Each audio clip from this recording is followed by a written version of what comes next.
पृथ्वीराज चौहान। पृथ्वीराज चौहान सिर्फ एक नाम नहीं है, ये एक इमोशन है जो हर भारतीय के साथ जुड़ा हुआ है। एक महान सम्राट की कहानी।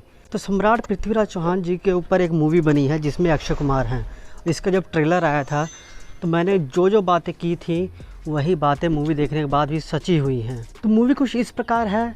तो पृथ्वीराज चौहान जी के बारे में इसमें कुछ ज़्यादा दिखाया नहीं है, जितना हमको किताबों में पढ़ाया गया है उतना ही है कि उनकी मोहम्मद गौरी से लड़ाई होती है, बाद में उनकी आंखें चली जाती हैं और बाद में वो बिना आंखों के ही मोहम्मद गौरी को मार देते हैं। ये इतनी सी कहानी सबके माइंड में है, बट वो आखिर थे क्या, उनके बैकग्राउंड के बारे में ज़्यादा कुछ डिटेल में नहीं बताया गया है।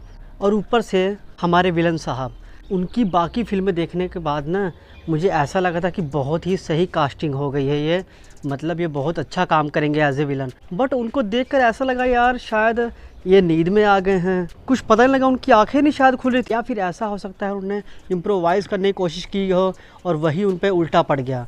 मुझे तो ऐसा ही लगता है, इसीलिए वो इतने बेकार लगे, उनका कोई खौफ ही नहीं लगा, बिल्कुल बेकार, बिल्कुल फीकी एक्टिंग लगी विलन साहब की एज ए गौरी।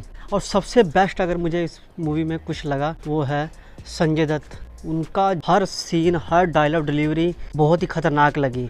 उन्होंने इस मूवी को काफ़ी हद तक बचा लिया। और बाद में आते हैं सोनू सूद।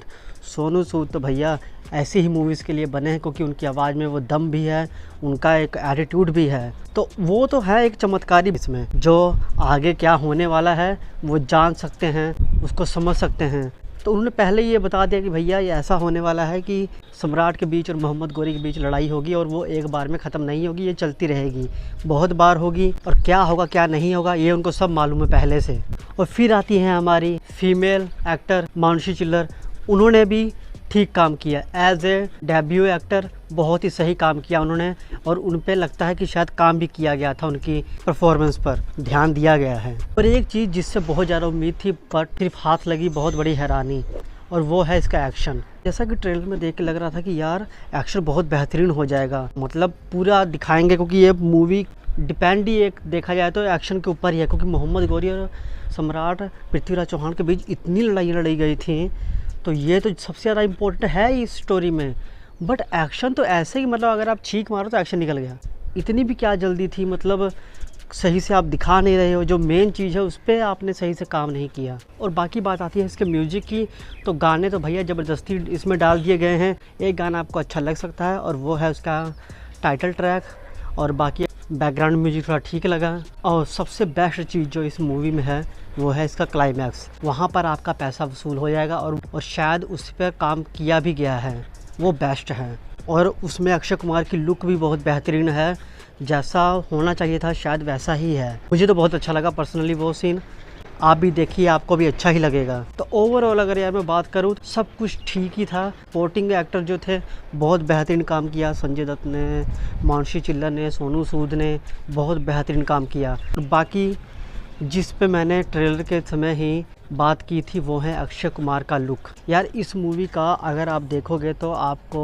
बाला की ही याद आएगी, सब कुछ सेम है। माना कि अक्षय कुमार अपनी मूवी जल्दी ख़त्म कर देते हैं, 1 महीने में वो मूवी ख़त्म कर देते हैं, पर इसका मतलब ये नहीं कि आप ऐसी हिस्टोरिक, ऐसी इम्पोर्टेंट मूवी को भी ऐसे जल्दी जल्दी ख़त्म कर दोगे। अगर आप संजय लीला भंसाली की मूवी देखो, अगर आप रणवीर करैक्टर को देखो उनमें निभाए हुए, तो वो कितने बेहतरीन हैं। शाहिद कपूर का करैक्टर देख लो जो उन्होंने पद्मावत में निभाया था, इतना बेहतरीन करैक्टर था, उस पर काम किया हुआ था, उन्होंने मेहनत की थी, थोड़ी चेंजिंग लाए थे अपने आप में।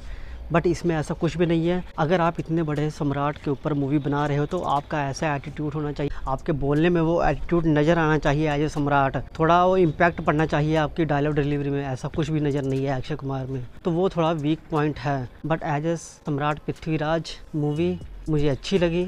ओवरऑल ये मूवी अच्छी है, आप जाओगे तो आप इंजॉय करोगे। फर्स्ट हाफ थोड़ा बेहतर है, सेकंड हाफ थोड़ा स्लो हो जाता है, और वो तो होना भी है, जब क्लाइमैक्स पास आता है तो वो हर मूवी में लगभग बराबर ही होता है। तो आप जाइए, देखिए, एंजॉय कीजिए, मूवी आपको अच्छी लगेगी ही।